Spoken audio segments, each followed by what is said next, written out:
नमस्कार दोस्तों, स्वागत है आपका आरजी स्मार्ट क्लास में। आज के इस वीडियो में सीटेट एग्जाम के लिए हम एसएसटी के प्रैक्टिस सेट 16 पर डिस्कस करने वाले हैं। आप इस वीडियो को पूरा जरूर देखिएगा। ये वीडियो आपको अच्छा लगे तो इसे लाइक करिएगा, शेयर करिएगा और कमेंट करके जरूर बताइएगा कि वीडियो आपको कैसा लगा। और हाँ, अगर आप चैनल पर पहली बार आए हैं तो प्लीज़ इसे सब्सक्राइब भी कर लीजिएगा। और जैसा कि आपको पता होगा, मैं अनअकैडमी पे भी पढ़ाता हूँ, तो अनअकैडमी का जो लिंक है वो आपको डिस्क्रिप्शन में मिल जाएगा। तो वहाँ पे जाके आप मुझे अनअकैडमी पे ज्वाइन कर सकते हैं। अनअकैडमी पे डेली मेरे द्वारा लाइव क्लासेस जो हैं वो प्रोवाइड की जाती हैं। तो चलिए शुरू करते हैं। पहला क्वेश्चन है कि अफ्रीका के घास के मैदान क्या कहलाते हैं। ऑप्शन आपके सामने है, प्रेरी, सवाना, पंपास या फिर स्टेपी। तो अफ्रीका के जो घास के मैदान हैं वो क्या कहलाते हैं? तो आपका सही आंसर हो जाएगा ऑप्शन बी, सवाना। अफ्रीका के जो घास के मैदान हैं वो सवाना कहलाते हैं। उत्तरी अमेरिका के जो घास के मैदान हैं वो प्रेरी कहलाते हैं। दक्षिणी अमेरिका के घास के मैदान पंपास कहलाते हैं। और एशिया तथा यूरोप के जो घास के मैदान हैं उन्हें स्टेपी कहते हैं। बढ़ते हैं अगले प्रश्न की तरफ। अगला प्रश्न है, वायुमंडल में सबसे अधिक मात्रा में पाई जाने वाली गैस कौन सी है? नाइट्रोजन, ऑक्सीजन, हाइड्रोजन या फिर कार्बन डाइऑक्साइड। पृथ्वी का जो वायुमंडल है उसमें सर्वाधिक मात्रा में पाई जाने वाली गैस कौन सी है? तो इस प्रश्न का जो सही आंसर है वो है आपका ऑप्शन ए, नाइट्रोजन। वायुमंडल में सर्वाधिक मात्रा में पाई जाने वाली गैस नाइट्रोजन है। और वायुमंडल में जो है 78% नाइट्रोजन पाई जाती है और 21% जो है ऑक्सीजन पाई जाती है। और इसके साथ में जो ऑक्सीजन है ये वायुमंडल में दूसरी सर्वाधिक मात्रा में पाई जाने वाली गैस है। अगला प्रश्न है, भारत में वायु प्रदूषण नियंत्रण अधिनियम कब लागू किया गया था? 1980, 1981, 1987 या फिर 1997। तो वायु प्रदूषण अधिनियम जो है ये कब लागू किया गया था? तो सही उत्तर है ऑप्शन बी, 1981। भारत में जो वायु प्रदूषण अधिनियम है वो वर्ष 1981 में लागू किया गया था। अगला प्रश्न है, राष्ट्रीय वन नीति के अनुसार देश के कितने प्रतिशत भाग पर वनों का होना अनिवार्य है? 29%, 33%, 71% या 97%। तो राष्ट्रीय वन नीति के अनुसार कितने प्रतिशत क्षेत्रफल पर वनों का होना अनिवार्य है? तो आपका आंसर सही हो जाएगा बी, 33%। ठीक है। और ये मैदानी क्षेत्रों की बात हो रही है। अगर हम लोग पर्वतीय क्षेत्रों की बात करें तो पर्वतीय क्षेत्रों के 68% भाग पर जो है वनों का होना अनिवार्य है। ठीक है। और भारत का एक पड़ोसी देश है जिसका नाम है भूटान। भारत का एक पड़ोसी देश है जिसका नाम है भूटान। तो भूटान ने अपने संविधान में यह प्रावधान किया है कि भूटान के 70% क्षेत्रफल पर वनों का होना अनिवार्य है। बढ़ते हैं अगले प्रश्न की तरफ। हाँ, एक पॉइंट मैं आपको और बता देना चाहता हूँ। अगर यहाँ पे आपसे पूछा जाए कि भारत में सर्वाधिक वनों वाला राज्य, तो भारत में जो सर्वाधिक वनों वाला राज्य है वो है मध्य प्रदेश। आपको पता है भारत में सर्वाधिक वनों वाला राज्य मध्य प्रदेश। और पूछें भारत में सर्वाधिक वन प्रतिशत वाला राज्य, तो आपका जो आंसर है वो हो जाएगा मिजोरम। ध्यान देंगे कि सर्वाधिक वनों वाला राज्य है मध्य प्रदेश, जबकि सर्वाधिक वन प्रतिशत वाला राज्य है मिजोरम। बढ़ते हैं अगले प्रश्न की तरफ। अगला प्रश्न है, मैंग्रोव वनस्पति भारत में कहाँ पाई जाती हैं? हिमालय, सुंदरवन, पश्चिमी घाट या आंध्र प्रदेश। भारत में जो मैंग्रोव वनस्पतियां हैं वो किस क्षेत्र में पाई जाती हैं? तो आपका सही आंसर हो जाएगा ऑप्शन बी, सुंदरवन। भारत में जो मैंग्रोव वनस्पतियां हैं वो सुंदरवन में पाई जाती हैं। सुंदरवन पश्चिम बंगाल में स्थित है। और आपको पता होगा कि गंगा, ठीक है, गंगा और एवं जो ब्रह्मपुत्र नदियां हैं, गंगा एवं जो ब्रह्मपुत्र नदियां हैं, तो इनके द्वारा जो है वो सुंदरवन के डेल्टा का निर्माण किया जाता है, जो विश्व का सबसे बड़ा डेल्टा है। आइए बढ़ते हैं अगले प्रश्न की तरफ। अगला प्रश्न है कि किस वर्ष भारत की नई जो वन नीति है उसकी घोषणा की गई थी? किस वर्ष में भारत की जो नई वन नीति है उसकी घोषणा की गई थी? ऑप्शन आपके सामने हैं, वर्ष 2016, वर्ष 2017, वर्ष 2018 या फिर वर्ष 2019। तो भारत की जो नई राष्ट्रीय वन नीति है उसकी घोषणा की गई थी ऑप्शन बी, 2017 में। अगला प्रश्न है, विश्व में सर्वाधिक वर्षा वाला स्थान है। विश्व में जो सर्वाधिक वर्षा है वो किस स्थान पर होती है? मासिनराम, चेरापूंजी, लेह या फिर दक्षिण अमेरिका। तो विश्व में जो सर्वाधिक वर्षा वाला स्थान है वो है आपका ऑप्शन ए, मासिनराम। सबसे ज़्यादा जो वर्षा है वो होती है मासिनराम में। मासिनराम जो है ये मेघालय में स्थित है। मासिनराम कहाँ स्थित है? मेघालय में स्थित है। और यहाँ पे ध्यान देंगे, यहाँ पे आपसे पूछा गया है सर्वाधिक वर्षा वाला स्थान, तो आपका आंसर मासिनराम हो जाएगा, मेघालय। अगर पूछते हैं सर्वाधिक वर्षा वाला महाद्वीप, ठीक है, ध्यान देंगे, अगर आपसे पूछा जाता सर्वाधिक वर्षा वाला महाद्वीप, तो आपका आंसर क्या होता? सर्वाधिक वर्षा जो है किस महाद्वीप में होती है? तो सर्वाधिक वर्षा वाला जो आपका महाद्वीप है वो है आपका साउथ अमेरिका। ठीक है, सबसे ज्यादा जो वर्षा है वो आपके दक्षिण अमेरिका जो महाद्वीप है वहां पे होती है। और इसके अलावा जो चेरापूंजी है तो यहाँ पर भी काफी अधिक वर्षा होती है, ये भी मेघालय में ही स्थित है, मासिनराम चेरापूंजी पास पास में ही है। और पूछें कि भारत में सबसे कम वर्षा वाला स्थान, तो वो है लेह जो कि लद्दाख में है। आइए बढ़ते हैं अगले प्रश्न की तरफ। अगला प्रश्न है, कौन से वन वैश्विक पर्यावरण के लिए सर्वाधिक महत्वपूर्ण है? उष्णकटिबंधीय वन, शीतोष्णकटिबंधीय वन, घास के मैदान या फिर भूमध्य सागरीय वन? तो कौन से ऐसे वन हैं जो कि वैश्विक पर्यावरण के लिए सर्वाधिक महत्वपूर्ण है? तो इसमें आपका जो उत्तर है वो हो जाएगा ऑप्शन ए, उष्णकटिबंधीय वन। उष्णकटिबंधीय वन को उष्णकटिबंधीय वर्षा वन भी कहा जाता है। और सर्वाधिक जो उष्णकटिबंधीय वर्षा वन है ये आपको मिलते हैं दक्षिण अमेरिका में, ठीक है, अमेजन नदी के आसपास वाले क्षेत्र में। तो इसलिए इनको पृथ्वी के फेफड़े भी कहा जाता है, क्योंकि ये अत्यधिक महत्वपूर्ण है वैश्विक पर्यावरण के लिए। अगला प्रश्न है, भारत के प्रथम राष्ट्रीय उद्यान का निर्माण कब किया गया था? भारत का जो पहला राष्ट्रीय उद्यान था उसका निर्माण किस वर्ष में किया गया था? ऑप्शन आपके सामने है, 1910, 1935, 1984 या फिर 1997। तो भारत का जो पहला राष्ट्रीय उद्यान है उसकी स्थापना कब की गई थी? तो आपका जो सही आंसर है वो हो जाएगा ऑप्शन बी, 1935। और जो जिम कॉर्बेट नेशनल पार्क है ये भारत का सबसे पहला नेशनल पार्क है और ये उत्तराखंड के नैनीताल में स्थित है। और इसका जो पुराना नाम था वो था हैली नेशनल पार्क, ठीक है। तो जो जिम कॉर्बेट नेशनल पार्क है इसकी स्थापना वर्ष 1935 में की गई थी, तब इसे हैली नेशनल पार्क के नाम से जाना जाता था। ये उत्तराखंड के नैनीताल जिले के रामनगर में स्थित है। आगे बढ़ते हैं अगले प्रश्न की तरफ। अगला प्रश्न है, नील नदी का उद्गम स्थल क्या है? नील नदी का उद्गम स्थल क्या है? ऑप्शन आपके सामने है, कैस्पियन सागर, विक्टोरिया झील, सुपीरियर झील या फिर बैकाल झील। नील नदी का उद्गम स्थल जो है वो क्या है? तो नील नदी आपको पता होगा विश्व की जो है सबसे लंबी नदी है और इसका जो उद्गम स्थल है वो है विक्टोरिया झील। ऑप्शन बी जो है वो आपका सही हो जाएगा। अगला प्रश्न है, भूपर्पटी। भूपर्पटी की मोटाई कितनी होती है? तो आपकी जो भूपर्पटी है इसको हम लोग क्रस्ट भी बोलते हैं। पृथ्वी की 3 सतह होती हैं, क्रस्ट के बाद में आपकी होती है मेंटल, और जो सबसे भीतरी सतह होती है उसको बोलते हैं कोर। सबसे ऊपरी सतह क्रस्ट, सबसे बीच वाली जो सतह है उसको बोलते हैं मेंटल, और सबसे जो भीतरी सतह है उसको बोलते हैं कोर। तो आपसे पूछा जा रहा है कि जो भूपर्पटी यानी कि जो क्रस्ट है उसकी मोटाई कितनी होती है? तो आपका सही आंसर है ऑप्शन सी, 30 किलोमीटर। जो भूपर्पटी है यानी कि जो क्रस्ट है उसकी मोटाई 30 किलोमीटर होती है।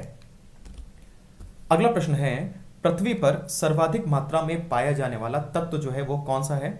ऑक्सीजन, सिलिकॉन, मैग्नीशियम या फिर निकेल। पृथ्वी पर सर्वाधिक मात्रा में पाया जाने वाला तत्व जो है वो कौन सा है? सही उत्तर हो जाएगा ऑप्शन ए, ऑक्सीजन। पृथ्वी पर सर्वाधिक मात्रा में पाया जाने वाला तत्व ऑक्सीजन है।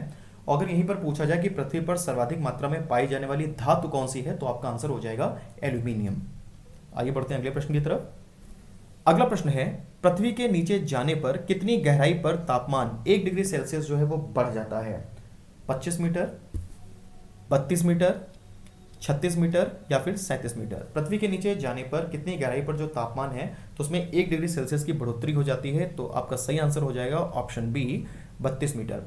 तो ध्यान देंगे, जब हम 32 मीटर की गहराई पर जाते हैं तो तापमान जो है वो 1 डिग्री सेल्सियस कम हो जाता है, और जब हम 165 मीटर की ऊंचाई पर जाते हैं तो तापमान 1 डिग्री सेल्सियस जो है वो कम हो जाता है, ठीक है। जब नीचे जाएंगे तो तापमान बढ़ेगा और जो ऊंचाई पर जाएंगे तो तापमान घटेगा। तो हर 32 मीटर पर तापमान में 1 डिग्री सेल्सियस जो है वो की उसकी बढ़ोतरी होती है, जबकि हर 165 मीटर की ऊंचाई पर जाने पर तापमान में 1 डिग्री सेल्सियस की कमी हो जाती है। आइए देखते हैं अगला प्रश्न। अगला प्रश्न है, विश्व का सबसे बड़ा महाद्वीप है। विश्व का सबसे बड़ा महाद्वीप कौन सा है? Biggest continent in the world, Asia, Africa, उत्तरी अमेरिका या फिर साउथ अमेरिका यानी कि दक्षिणी अमेरिका। तो विश्व का जो सबसे बड़ा महाद्वीप है वो है आपका ऑप्शन ए, एशिया। एशिया जो है विश्व का सबसे बड़ा महाद्वीप है और एशिया में विश्व की 60% जो आबादी है वो निवास करती है। अगला प्रश्न है, विश्व की सबसे लंबी नदी नील किस महाद्वीप में बहती है? अफ्रीका, यूरोप, उत्तरी अमेरिका या फिर दक्षिणी अमेरिका। तो विश्व की जो सबसे लंबी नदी है नील, जिसका उद्गम स्थल विक्टोरिया झील है, तो ये बहती है ऑप्शन ए, अफ्रीका महाद्वीप में। नील नदी जो विश्व की सबसे लंबी नदी है ये अफ्रीका महाद्वीप में बहती है और नील नदी को मिस्र का वरदान भी कहा जाता है। अगला प्रश्न है, विश्व में सर्वाधिक वर्षा वाला महाद्वीप है। विश्व में सर्वाधिक वर्षा वाला महाद्वीप कौन सा है? ऑप्शन आपके सामने है, एशिया, अफ्रीका, उत्तरी अमेरिका या फिर दक्षिणी अमेरिका। तो विश्व में सर्वाधिक वर्षा जो है किस महाद्वीप में होती है? तो आपका आंसर सही हो जाएगा ऑप्शन डी, दक्षिण अमेरिका। अगला प्रश्न है, उत्तरी अमेरिका के घास के मैदान क्या कहलाते हैं? बहुत इंपॉर्टेंट क्वेश्चन है ये कि उत्तरी अमेरिका के जो घास के मैदान हैं वो क्या कहलाते हैं। ऑप्शन आपके सामने है प्रेरी, पंपास, स्टेपेज या फिर सवाना। उत्तरी अमेरिका के घास के मैदान क्या कहलाते हैं? सही उत्तर हो जाएगा ऑप्शन ए प्रेरी। उत्तरी अमेरिका के जो घास के मैदान हैं वो प्रेरी कहलाते हैं। नेक्स्ट क्वेश्चन है वायुमंडल में सर्वाधिक मात्रा में पाई जाने वाली गैस है। वायुमंडल में सर्वाधिक मात्रा में पाई जाने वाली गैस कौन सी है? नाइट्रोजन, ऑक्सीजन, आर्गन या फिर कार्बन डाइऑक्साइड। तो आपका सही उत्तर हो जाएगा ऑप्शन ए नाइट्रोजन। वायुमंडल में सर्वाधिक मात्रा में पाई जाने वाली गैस जो है वो है नाइट्रोजन। नेक्स्ट क्वेश्चन है कि वायुयान जो है वो वायुमंडल की किस परत में उड़ते हैं? ये प्रश्न बार बार पूछा गया है सीटेट के एग्जाम में कि जो वायुयान है वो वायुमंडल की किस परत में उड़ते हैं। ऑप्शन आपके सामने है समताप मंडल, क्षोभ मंडल, मध्य मंडल या फिर बाह्य मंडल।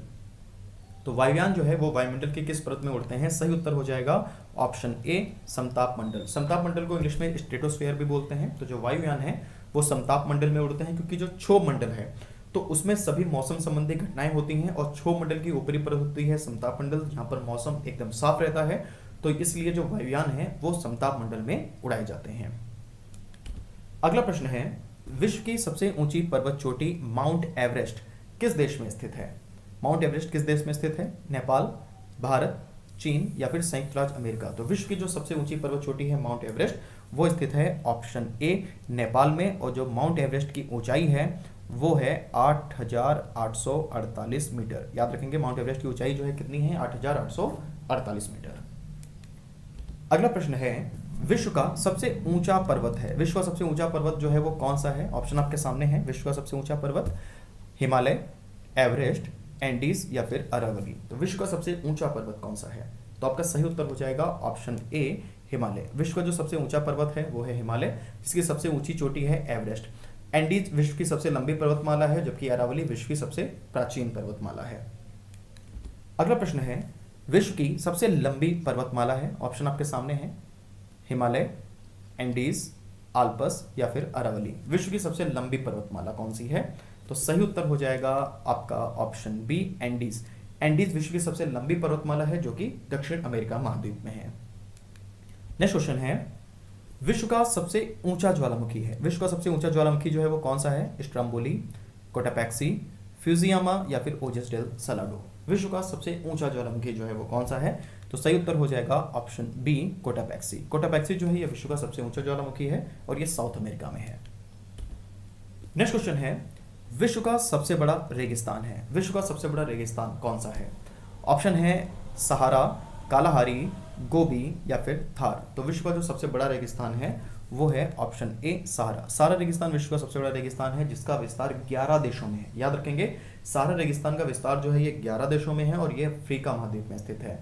एशिया की सबसे बड़ी रेगिस्तान की बात करें तो एशिया का सबसे बड़ा रेगिस्तान है गोबी, जो कि आपका मंगोलिया में स्थित है। और अगर भारत के सबसे बड़े रेगिस्तान की बात करें तो वो है थार, जो कि राजस्थान में स्थित है। आइए बढ़ते हैं अगले प्रश्न की तरफ। अगला प्रश्न है आल्पस पर्वतमाला किस महाद्वीप में स्थित है? आल्पस जो पर्वतमाला है ये किस महाद्वीप में स्थित है?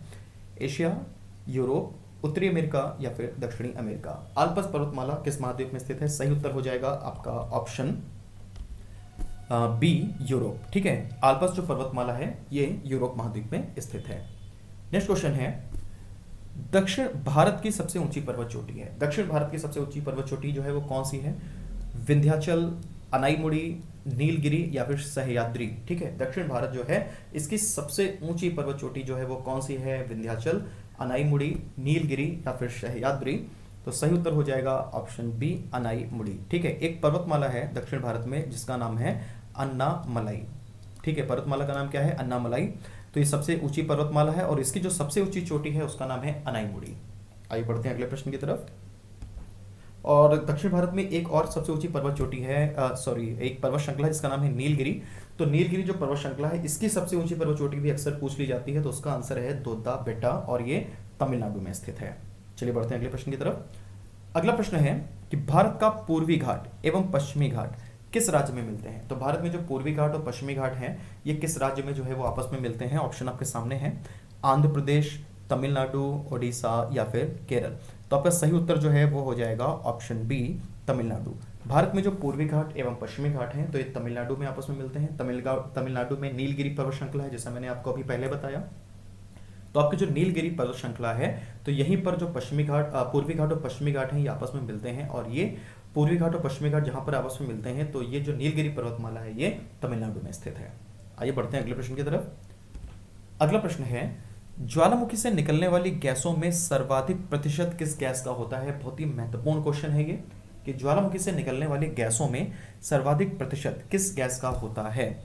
ऑप्शन है ऑक्सीजन, जलवाष्प, नाइट्रोजन या फिर कार्बन डाइऑक्साइड। तो इसमें सही उत्तर हो जाएगा ऑप्शन बी, जलवाष्प। ज्वालामुखी से जो निकलने वाली गैसें हैं उनमें सर्वाधिक जो प्रतिशत है वो होता है ऑप्शन बी, जलवाष्प का। आइए बढ़ते हैं अगले प्रश्न की तरफ। अगला प्रश्न है, स्ट्रोम्बोली ज्वालामुखी किस देश में स्थित है? स्ट्रोम्बोली ज्वालामुखी को भूमध्य सागर का प्रकाश स्तंभ भी कहते हैं। तो ये किस देश में स्थित है? ऑप्शन आपके सामने है, संयुक्त राज्य अमेरिका, इटली, इंग्लैंड या फिर स्पेन। तो स्ट्रोम्बोली ज्वालामुखी जो है ये किस देश में स्थित है? तो आपका सही आंसर हो जाएगा ऑप्शन बी, इटली। ये इटली में स्थित है, और इटली को यूरोप का भारत भी कहा जाता है, ठीक है। और इटली में एक नदी है पो, तो पो नदी को इटली की गंगा कहा जाता है। तो याद रखेंगे, जो स्ट्रोम्बोली ज्वालामुखी है जिसको भूमध्य सागर का प्रकाश स्तंभ भी कहते हैं, तो ये इटली में स्थित है। अगला प्रश्न है, भारत का सबसे बड़ा रेगिस्तान थार किस राज्य में स्थित है? तो भारत का जो सबसे बड़ा रेगिस्तान है थार, ये किस राज्य में स्थित है? ऑप्शन आपके सामने है, राजस्थान, उत्तराखंड, आंध्र प्रदेश या फिर सिक्किम। तो भारत का सबसे बड़ा रेगिस्तान जो है थार, ये किस राज्य में स्थित है? तो आपका सही आंसर हो जाएगा ऑप्शन ए, राजस्थान। थार जो रेगिस्तान है ये राजस्थान में स्थित है। तो फ्रेंड्स, अगर आपको ये वीडियो पसंद आया हो तो हमारे चैनल को सब्सक्राइब करना ना भूलें, वीडियो को लाइक करें और शेयर करें ताकि हम इस तरह के और वीडियोस बनाते रहें। आपकी वीडियो कैसा लगा कमेंट में जरूर बताएं। तो आज के लिए इतना ही, देखते रहिए आरजे स्मार्ट क्लास। धन्यवाद।